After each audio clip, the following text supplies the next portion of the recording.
continuer notre série des fausses doctrines, des mauvaises traductions, des corruptions que nous retrouvons dans la Bible, qui ont été volontairement faites afin de justifier la religion chrétienne. La religion chrétienne est basée sur la corruption de la Bible. Et on va voir certains exemples. Matthieu 5, le verset 46 à 48. Ça, c'est le texte original. Si vous aimez ceux qui vous aiment, quel salaire vous atteindront-ils? Les méchants de renom ne font-ils pas cette même chose? Et si vous rencontrez avec shalom vos frères seulement, les gouverneurs de Nosrim ne font-ils pas cette chose? Si tel est le cas, vous devez être entier comme votre Père céleste est entier. Le shalom, ça signifie la paix. Nosrim, c'est les Nazaréens, ceux de Nazareth. Donc ici, il parle des gouverneurs de Nazareth. Et si on lit la traduction, si vous aimez ceux qui vous aiment, quelle récompense méritez-vous? Les publicains aussi n'agissent-ils pas de même? Si vous saluez seulement vos frères, que faites-vous d'extraordinaire? Les païens aussi n'agissent-ils pas de même? Soyez donc parfaits comme votre Père céleste est parfait. Moi, je comprends parce que je sais que le mot païen est utilisé aussi pour parler des Israéliens. Mais ceux qui ne savent pas, ils voient ce mot païen. Qu'est-ce qu'ils vont se dire? Ça parle des non-israélites.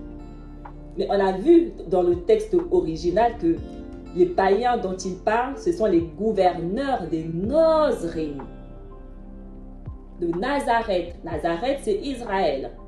Donc on comprend que les païens dont la traduction parle, ce sont des Israélites. Et il ne dit pas dans le verset 46, si vous aimez ceux qui vous aiment, quelle récompense méritez-vous? Les publicains aussi n'agissent-ils pas de même? Il ne dit pas les publicains.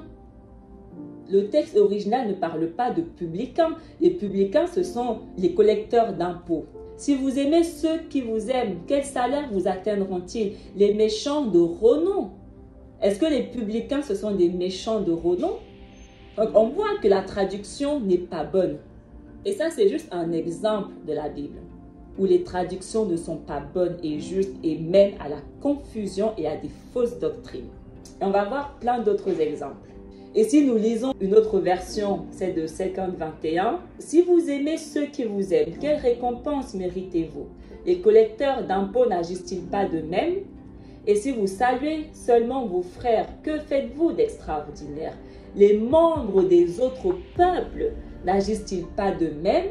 Soyez donc parfaits comme votre Père céleste est parfait.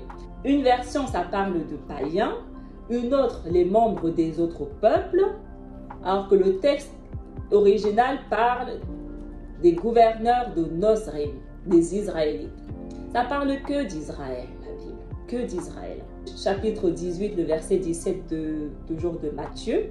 Et si avec cela, il ne t'écoute pas, rapporte-le dans l'assemblée. Et si, quand tu le racontes dans l'assemblée, il ne t'écoute pas, éloigne-toi de lui comme d'un ennemi et fais-le connaître. Et si on lit la traduction de Louis II, s'il refuse de les écouter, dis-le à l'Église. Et s'il refuse aussi d'écouter l'Église, qu'il soit pour toi comme un païen et un publicain. La traduction est une corruption. Déjà, d'où sort ce mot église? D'où est-ce que ce mot église sort? Il ne dit pas église, assemblée. Ce n'est pas une église. Yahusha ne parle pas d'une église. Rapporte-le dans l'assemblée. Ce n'est pas une église, c'est une assemblée. Et il ne dit pas, et s'il refuse d'écouter l'église, qu'il soit pour toi comme un païen et un publicain. Ce n'est pas ce qu'il dit. Parce que là, on peut croire que ça parle d'un païen non israélite ou un publicain, mais ce n'est pas ce que Yahusha dit. Éloigne-toi de lui comme un ennemi, qui devienne comme un ennemi et fais-le connaître. Un ennemi peut être israélite comme un non-israélite. Donc on comprend que dans ce sens aussi, un païen peut être un israélite comme un non-israélite. Ils rajoutent des mots. Ils enlèvent et ils rajoutent. Qu'il soit pourtant comme un païen et un publicain. On vient rajouter publicain pour semer la confusion. Ils ont un agenda, ces gens-là. Il y a plein de mots qu'ils ont rajoutés comme ça pour semer la confusion. Le Nouveau Testament est écrit de manière à ce que les gens ne comprennent pas. Les chrétiens ne comprennent pas un mot de ce qu'ils lisent. Pas un mot. Parce que s'ils comprenaient, ils ne seraient pas chrétiens. Et si on lit une autre version, s'ils refusent de les écouter, dis-le à l'Église. Et s'ils refusent aussi d'écouter l'Église, qu'ils soient à tes yeux comme le membre d'un autre peuple et le collecteur d'impôts. Si nous lisons le chapitre 26 dans le texte original, et ensuite il prit la coupe et fit une prière d'action de grâce, et leur donna et dit, « Buvez ceci vous tous, car c'est le sang du nouveau qui sera versé pour expier vos iniquités. » Ça, c'est le dernier souper que Yahusha il a eu avec ses Talmidim. Et si on lit la traduction dans quelques versions de la Bible, il prit ensuite une coupe et remercia Yahuwah. Puis, il la leur donna en disant, « Buvez-en tous, car ceci est mon sang, le sang de la nouvelle alliance qui est versé pour beaucoup pour le pardon des péchés. » C'est pas ce que le texte original il dit. Yahusha, il est précis. Dans le texte original, il dit qu'il sera versé pour expier vos iniquités. Il est précis.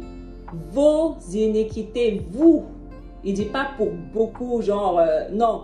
Vous, Israël, mon peuple, vos iniquités. Il n'y a pas de confusion dans le texte original. Il n'est pas confus. C'est précis. Il s'adresse uniquement à Israël. Et si on lit une autre version, ensuite il prit une coupe et après avoir remercié Yahuwah, il la leur donna en disant, « Buvez-en tous, ceci est mon sang par lequel est scellée l'alliance. Il va être versé pour beaucoup d'hommes, afin que leurs péchés soient pardonnés. » Non, c'est pas ce qu'il a dit. Il n'a pas dit que ce sang est versé pour beaucoup d'hommes. Il a dit ce sang est versé pour vos iniquités. C'est précis. C'est précis. C'est très précis, vos iniquités. Marc 3, le verset 8. Et de Yerushalayim, et de Yehuda, et d'Édom, et de l'autre côté de la rivière, la Yarden, et de Souria, et de Sédom, car ils entendirent des gens raconter des merveilles qu'il faisait. Alors ils vinrent à lui. Et si on lit la traduction, de la Judée, de Yerushalayim, de l'Idumée, des territoires de l'autre côté du Jourdain, ainsi que de la région de Tyr et de Sidon, ces gens venaient à lui car ils avaient appris tout ce qu'il faisait. La raison pour laquelle je vous montre ce verset, c'est très important. Parce qu'ils ont changé des mots. Ils ont changé des mots et ils l'ont fait pour une raison. Parce que s'ils laissaient le texte original, on comprendrait beaucoup de choses. Et ils ne veulent pas qu'on comprenne un mot. Ils ont mis la région de Tyr et de Sidon. Ce n'est pas ce que le texte original il dit. Il dit et de Souria et de Sédom. Sédom, c'est Sodome. Sodome et Gomorrhe, d'accord? Et de Sodome. Donc, ils ont changé les noms. Ils ont remplacé par Tyr et Sidon. Et la raison pour laquelle ils ont fait ça, c'est parce que dans le livre d'Apocalypse, le chapitre 11, sur les 2 témoins, il est écrit que le cadavre des 2 témoins seront jetés dans les plaines de la ville mise à part qui est appelée Sédom et Misraïm, parce que notre Adon y a été crucifié. Ce n'est pas une place physique, ce n'est pas un endroit physique où on a jeté leur cadavre, c'est un endroit spirituel. Si nous lisons Marc 4, donc là c'est le texte original que je lis, puis Yahusha dit, quiconque a des oreilles, qu'il obéisse. Yahusha, il a toujours dit dans le texte original, quiconque a des oreilles, qu'il obéisse. Mais la traduction, puis il dit que celui qui a des oreilles pour entendre, entende. Ce n'est pas la même chose. Et le mot hébreu qui est utilisé est shema, et ça signifie écouter, donc entendre, et agir en conséquence. Nous devons écouter et nous devons agir en conséquence. Yahusha nous demande d'écouter et d'agir, d'obéir, pas juste entendre. Dans Marc 8, le verset 38, « Et celui qui me reconnaîtra et me proclamera, moi et ma parole, dans cette nation pécheresse et fornicatrice, le Fils de la Vierge le reconnaîtra devant Yahuwah le Père, quand il viendra dans sa lumière avec les messagers, le Fils de la Vierge.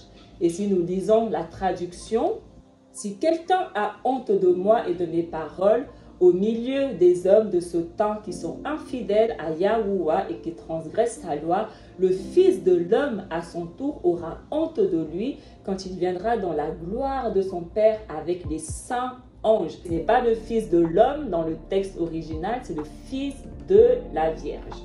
Et Yahusha ne dit pas celui qui aura honte de moi et de mes paroles au milieu des hommes de ce temps. Il dit celui qui me proclamera et me reconnaîtra, moi et ma parole, dans cette nation. Il est précis.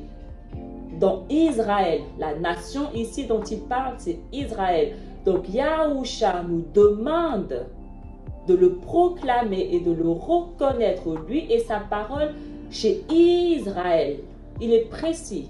Dans une autre version, c'est écrit « Car quiconque aura honte de moi et de mes paroles au milieu de cette génération adultère et pécheresse, le Fils de l'homme aura aussi honte de lui quand il viendra dans la gloire de son Père avec les saints anges. » Dans Marc 9, le verset 19, ça c'est le texte original.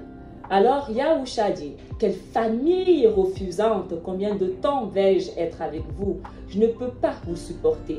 Conduisez cet homme jusqu'à moi. » Et la traduction, « Race incrédule, leur dit Yahusha, jusqu'à quand serai-je avec vous? Jusqu'à quand vous supporterai-je? Amenez-le-moi. » On le lui amena. Il ne dit pas « race incrédule ». Famille, il dit « famille ». Le mot employé, c'est famille. C'est le même sang, Israël. Il s'adresse à Israël. Toujours le chapitre 9, le verset 43 à 48 du texte original. Et si ta main offense, coupe-la. Car il est plus approprié pour toi d'entrer dans le jardin d'Éden avec une seule main que dans le feu de la Guéhinom avec deux. Dans un lieu où les choses venimeuses ne meurent pas et où le feu ne se repose pas. Et si ton pied offense, coupe-le, car il est plus approprié pour toi d'entrer dans le jardin d'Éden avec un seul que d'entrer avec les deux dans la Guéhinom, dans un lieu où les choses venimeuses ne meurent pas et où le feu ne se repose pas et n'est pas éteint. Et si ton œil offense, déracine-le, car il est plus approprié pour toi d'entrer dans le jardin d'Éden avec un seul œil que dans la Guéhinom avec deux, un lieu où les choses venimeuses ne meurent pas et où le feu ne s'épuise pas. Dans une de mes vidéos où je parle d'Adam et Ève, et où j'avais dit que Yahuwah m'avait révélé que Adam et Ève représentaient Israël, dedans je dis que le jardin d'Éden où ils étaient représentait la terre de Canaan, la terre qu'ils ont héritée. C'est ce que je commençais à comprendre, que la terre promise, c'est le jardin d'Éden. Et quand j'ai lu le texte original et que j'ai vu que ça parlait du jardin d'Éden, je me suis dit, waouh, c'est ce que Yahuwah me révélait. Parce que ça, je l'ai lu bien après que j'ai fait ma vidéo. Et pourtant, si on lit la traduction, si ta main cause ta chute, coupe-la. Car il vaut mieux pour toi entrer dans la vie avec une seule main que de garder les deux mains et d'être jeté en enfer, dans le feu qui ne s'éteint jamais. Si ton pied cause ta chute, coupe-le, car il vaut mieux pour toi entrer dans la vie avec un seul pied que de garder les deux pieds et d'être jeté en enfer. Si ton œil cause ta chute, jette-le au loin, car il vaut mieux pour toi entrer avec un seul œil dans le royaume de Yahuwah que de garder les deux yeux et d'être jeté en enfer, où le ver rongeur ne meurt point et où le feu ne s'éteint pas. Donc on voit que la corruption dans ce verset est énorme. Dès le moment où on comprend que la terre promise, que le royaume que Yahusha est venu présenter, c'est le jardin d'Éden, on comprend que ça parle que d'Israël. Parce que Adam et Ève représentent Israël. Donc il n'y a que Israël qui peut hériter du jardin d'Éden. là où tout a commencé. C'est là-bas que tout va se terminer. On va retourner dans le jardin d'Éden. C'est ce que le texte original dit. Et il ne dit pas où le ver rongeur ne meurt point. Non, non, c'est pas ce qu'il dit. Il ne parle pas de ver, non. Il parle des choses venimeuses. Dans un lieu où les choses venimeuses. Et qu'est-ce que Yahusha a dit à ses talmidim? Je vous ai donné le pouvoir de marcher sur les scorpions et les serpents. Les choses venimeuses. La corruption. On fait tout pour que vous ne compreniez pas. On efface, on modifie, on change. On sème la confusion. Marc 13. Les cieux et la terre passeront, mais les paroles d'Aloua ne passeront pas. Ça, c'est le texte original. Et si on lit la traduction, le ciel et la terre passeront, mais mes paroles ne passeront pas. Ce n'est pas ce qu'il dit. Yahusha ne parle pas ses paroles. Il ne dit pas mes paroles. Il dit les paroles de Yahuwah. Les paroles de Yahuwah, il dit, ne passeront pas. Et ils sont venus changer pour qu'on croie que Yahusha parle de lui-même. Il ne parle pas de lui-même. Il retransmet les paroles de Yahuwah qui ne passeront pas. Une corruption. Chapitre 14, toujours du livre de Marc dans le texte original. Le fils d'Aloua décède comme le dit la prophétie. Malheur à lui, à l'homme par qui le fils de la Vierge sera trahi. Cela aurait été une bonne chose pour lui, pour cet homme, s'il n'était pas né. Donc on voit toujours que le fils d'Aloua, donc le fils de Yahuwah, est le fils de la Vierge. Donc on comprend que Yahusha est à la fois le fils de la Vierge et le fils de Yahuwah. Et si nous lisons la traduction, certes, le Fils de l'homme s'en va conformément à ce que les Écritures annoncent à son sujet. Et malheur à celui qui le trahit, il aurait mieux valu pour lui n'être jamais né. Donc là, on voit que ça parle seulement du Fils de l'homme. Mais dans le texte original, il n'est jamais référé comme le Fils de l'homme. Il est référé soit comme le Fils de Yahuwah, soit le Fils de la Vierge. Une autre version, le Fils de l'homme s'en va selon ce qui est écrit de lui. Mais malheur à l'homme par qui le Fils de l'homme est livré. Mieux vaudrait pour cet homme qu'il ne fût pas né. Bref, corruption. Luc 22, la fête des pains sans levain, appelée la Pâque, approchait. Ça, c'est une corruption. La fête des pains n'est pas appelée la Pâque. Non, non, non, non. Quand on lit le Tanakh, la fête des pains n'a jamais été appelée la Pâque. La fête des pains et la Pâque sont deux fêtes complètement différentes. Ça n'a rien à voir. La Pâque précède la fête des pains sans levain. La fête des pains sans levain commence le lendemain de la Pâque, le 15e jour. Il faut connaître le Tanakh pour voir que c'est une corruption. Jean 7, dans le texte original, le verset 7 à 9, le monde ne peut pas être en colère avec vous, mais il est en colère avec moi, parce que je rends témoignage contre lui que ses œuvres sont mauvaises. Vous essayerez de me tuer en ce jour de la fête, mais mon temps n'est pas accompli. Quand il dit ces choses, il était en Guélila. Et si on lit la traduction, le monde n'a aucune raison de vous haïr, mais moi, il me déteste parce que je témoigne que ses actes sont mauvais. Vous donc allez à la fête. Pour ma part, je n'y vais pas encore car le moment n'est pas encore venu pour moi. Après leur avoir dit cela, il resta en Galilée. On voit que ce n'est pas vraiment ce qu'il a dit. Il a dit, vous essayerez de me tuer. Vous essayerez de me tuer en ce jour de la fête, mais mon temps n'est pas encore accompli. Plus bas dans le verset 19, toujours Jean 7, Moshe ne vous a-t-il pas donné la loi qu'aucun d'entre vous ne doit diminuer ou réduire la loi? Pourquoi voulez-vous me mettre à mort? Et la traduction, Moshe ne vous a-t-il pas donné la loi et nul de vous n'observez la loi? Pourquoi cherchez-vous à me faire mourir? C'est pas vraiment ce qu'il dit. C'est pas ce qu'il dit. Il dit que la loi ne doit être ni diminuée ni être réduit. On ne doit pas changer la loi. Voici ce qu'il dit.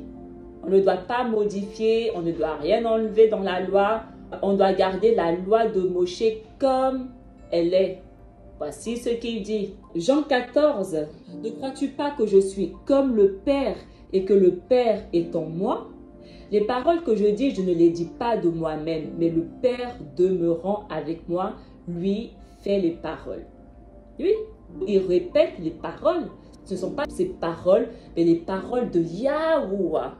Mais les traductions font comme si c'était ses propres paroles, comme s'il parlait de lui-même, comme s'il était venu de lui-même. Parce que les chrétiens disent que le Père a pris un corps humain et qu'il est venu de lui-même. Ce n'est pas ce que Yahusha il dit. Il dit que ce que je dis, je ne dis pas de moi-même. Ce ne sont pas mes paroles, mais les paroles du Père. Donc si il redit les paroles du Père qu'il a envoyé, comment il peut être le Père? Ça n'a aucun sens. Il dit, ne crois-tu pas que je suis comme le Père et que le Père est en moi? Les paroles que je dis, je ne les dis pas de moi-même, mais par le Père. Ce sont les paroles du Père. Et si on lit la traduction, ne crois-tu pas que je suis dans le Père et que le Père est en moi? Les paroles que je vous dis, je ne les dis pas de moi-même. Et le Père qui demeure en moi, c'est lui qui fait les paroles. Yahusha ne dit pas que le Père demeure en lui. Il dit que le Père demeure avec lui. C'est deux choses différentes. Demeurer en quelqu'un et demeurer avec quelqu'un, ce n'est pas la même chose. Et Yahusha, il ne dit pas, ne crois-tu pas que je suis dans le Père et que le Père est en moi? Ce n'est pas ce qu'il dit. Et voici pourquoi les chrétiens disent qu'ils ne sont qu'un, parce que le Père est en lui et lui, il est dans le Père. Donc ça signifie que c'est la même personne. Donc c'est le Père qui est venu sur terre. Non, c'est pas ce que Yahusha il dit. C'est pas ce que Yahusha il dit. Il dit, ne crois-tu pas que je suis comme le Père? Et le Père est en moi. Le Père est en moi également. Mais est-ce que ça veut dire que parce que le Père est en moi, je suis le Père? Pourtant, son rouak est en moi. Donc lorsque Yahusha il dit que le Père est en lui, ne signifie pas qu'il est le Père. Il dit que le rouak du Père est en lui. Et il dit qu'il est comme le Père. Il ne dit pas qu'il est dans le Père. Il est comme le Père. C'est deux choses différentes. Et le Père demeure avec lui et non en lui. Yahusha et le Père, c'est deux personnes différentes, deux corps séparés. Si on lit le chapitre 15 toujours de Jean, donc là je vais lire dans le texte original. Je ne dis pas que vous serez des serviteurs, car le serviteur ne sait pas ce que fait la donne. Mais je vous le dis, vous serez ceux qui m'aiment. Car toutes les paroles que j'ai parlées, mon Père a parlé, et je vous les ai fait connaître. Et si on lit la traduction, je ne vous appelle plus serviteur, parce que le serviteur ne sait pas ce que fait son maître. Mais je vous ai appelé ami, parce que je vous ai fait connaître tout ce que j'ai appris de mon Père. Ce n'est pas du tout ce qu'il dit. Ce n'est pas du tout ce qu'il dit. Corruption, ce n'est pas ce que le texte original dit. Il dit, je ne dis pas que vous serez des serviteurs. Le futur, il parle du futur, car le serviteur ne sait pas ce que fait la donne. Mais je vous le dis, vous serez ceux qui m'aiment. Vous serez ceux qui m'aiment. Et qu'est-ce que Yahusha il dit? Si vous m'aimez, vous gardez mes commandements. Et vous allez être ceux qui vont garder les commandements. Il parle au nom de Yahuwah. Vous serez ceux qui vont garder les commandements, la parole de Yahuwah. Vous serez ceux qui vont m'aimer, qui vont aimer Yahuwah, qui vont m'accepter, qui vont accepter Yahuwah. Voici ce qu'il dit. Le chapitre 18. Si le monde est en colère avec vous, vous devez savoir qu'il m'a rejeté en premier. Si vous étiez de ce monde, le monde aimerait tout ce qui est à lui. Mais parce que vous n'êtes pas de ce monde, par conséquent, ils sont en colère contre vous. Rappelez-vous mes paroles que je vous ai parlées. Un serviteur n'est pas plus grand que son adon. S'ils m'ont persécuté, ils vous persécuteront. S'ils ont gardé mes commandements, ils garderont les vôtres. Ça, c'est le texte original. Maintenant, on va lire les traductions. Si le monde a de la haine pour vous, sachez qu'il m'a haï avant vous. Si vous faisiez partie du monde, il vous aimerait parce que vous lui appartiendrez. Mais vous n'appartenez pas au monde parce que je vous ai choisi du milieu du monde. C'est pourquoi il vous poursuit de sa haine. Souvenez-vous de ce que je vous ai déjà dit. Le serviteur n'est jamais plus grand que son maître. S'ils m'ont persécuté, ils vous persécuteront. Vous aussi, s'ils ont gardé mes paroles, ils garderont aussi les vôtres. Donc on voit qu'ils ont rajouté. Yahusha ne parle pas de haine. Il ne dit pas s'ils vous haïssent, ils m'ont haï. Il parle de colère. Être en colère et haïr quelqu'un, c'est deux choses différentes. Le monde sera en colère contre vous. Acte chapitre 10. Nous venons de la part du centurion Corneille, répondirent-ils. C'est un homme droit qui craint Yahuwah et qui jouit de l'estime de toute la population juive. Un messager de Yahuwah lui a demandé de te faire venir dans sa maison pour écouter ce que tu peux avoir à lui dire. Je mets ce verset parce que les chrétiens comprennent que ce fameux Corneille est un étranger. Oh boy, on va voir que Corneille est l'Éthiopien d'ailleurs, mais bon, aucun étranger. Corneille, ce n'était pas un étranger, c'était un Israélite. Comment on sait que c'est un Israélite? Parce que Corneille était un homme droit qui craint Yahuwah et qui jouit de l'estime de toute la population juive. Je ferai une vidéo où je parle de ça. Craindre Yahuwah, qu'est-ce que ça signifie vraiment? Parce que les gens ne comprennent pas ce que ça signifie craindre Yahuwah. Ils croient que craindre Yahuwah signifie avoir peur de Yahuwah. Pas du tout. Ça n'a rien à voir avec la peur ici. Corneille n'avait pas peur de Yahuwah. Non, Corneille, il craignait Yahuwah. Ça signifie que Corneille, il obéissait à Yahuwah. Il servait Yahuwah. C'était un homme droit devant Yahuwah. Il suivait, il respectait toutes les lois de Yahuwah. Il était fidèle à Yahuwah. Il marchait avec Yahuwah. Ce n'était pas un étranger. C'était un Israélite. Et la raison pour laquelle il craignait Yahuwah, c'est parce qu'il avait les lois. Révélation, qui est également appelée Apocalypse. Révélation 5, le verset 8 à 10. Dans le texte original premièrement. Et quand il prit le rouleau, les 4 créatures vivantes et les 24 anciens tombèrent devant l'agneau et dans leurs mains étaient des lyres et des brasiers remplis d'encens. Et c'est la prière des mis à part. Et ils chantaient un cantique nouveau et disaient: Tu es digne de prendre le rouleau et d'ouvrir ses seaux, car tu as été tué et tu nous as rachetés avec ton sang et fait de nous des sacrificateurs et des rois, afin que nous soyons rois sur la terre. Ce sont les mis à part qui font cette prière à l'agneau. Ce sont les mis à part qui disent ça, d'accord? Mais si nous lisons le texte traduit, quand il eut pris le livre, les 4 êtres vivants et les 24 vieillards se prosternèrent devant l'agneau, tenant chacun une harpe et des coupes d'or remplies de parfums qui sont les prières des saints. Les saints, ce sont les mis à part. On a vu dans le texte original, les mis à part. La prière des mis à part, des saints.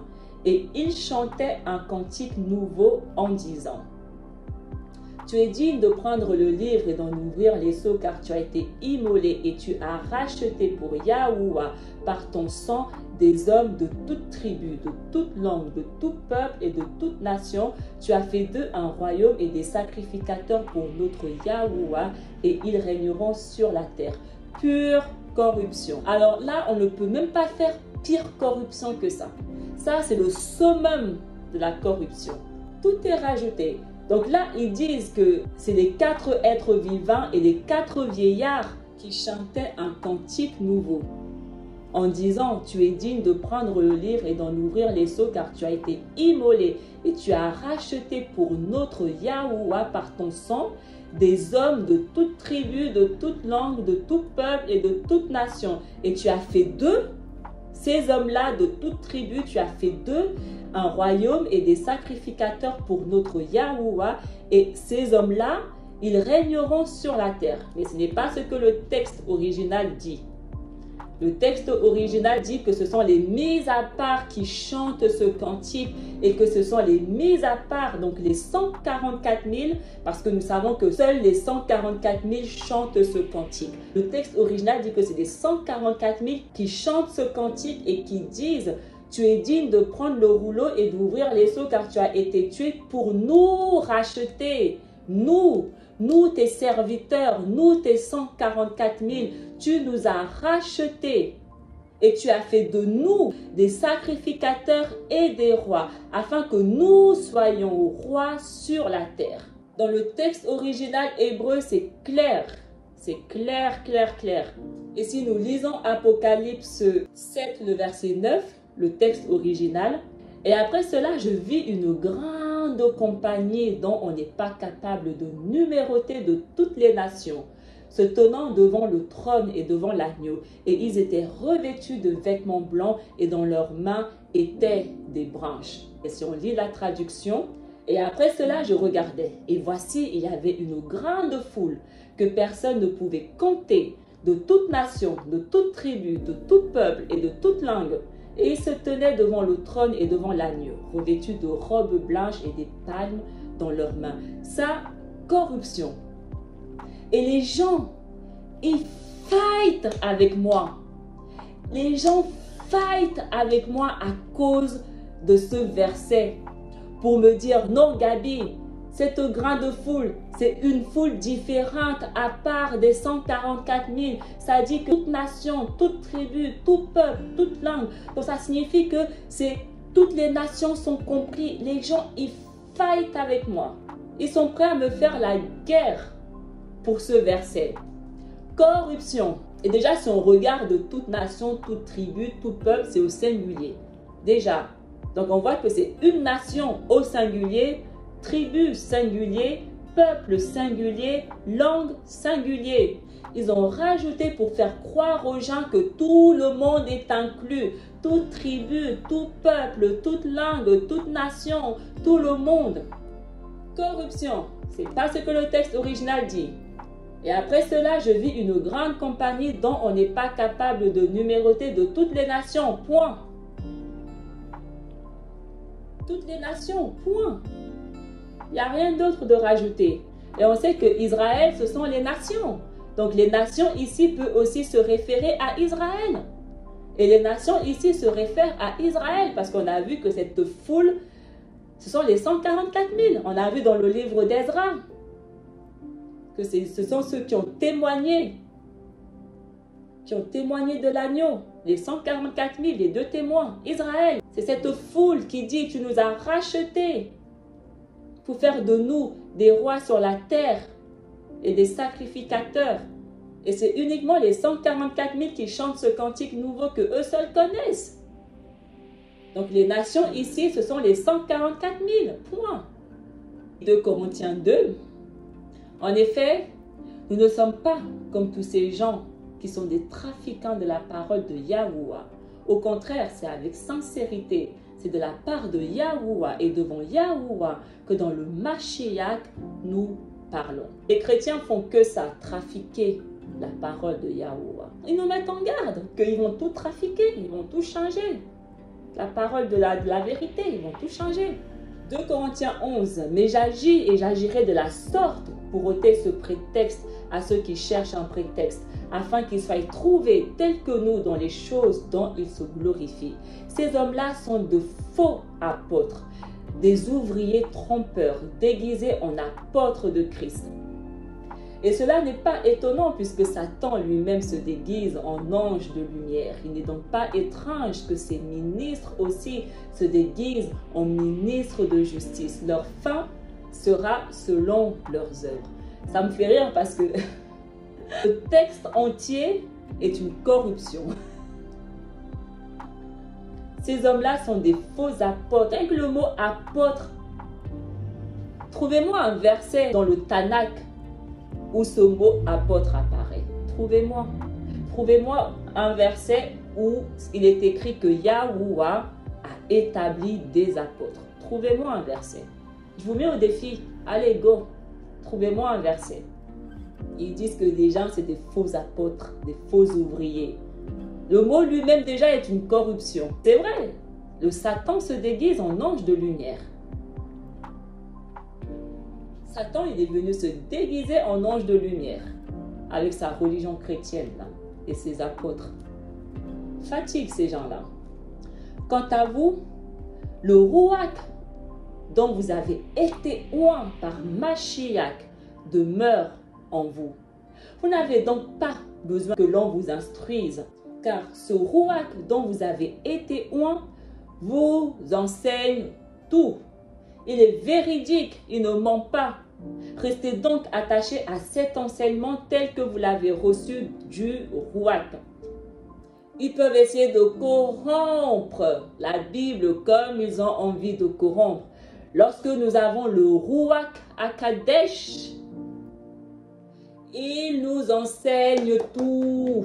Les gens ont du mal à comprendre. Les chrétiens ne peuvent pas comprendre parce que leur Saint-Esprit qu'ils ont, ce n'est pas le même. Ce n'est pas le Ruach HaKodesh.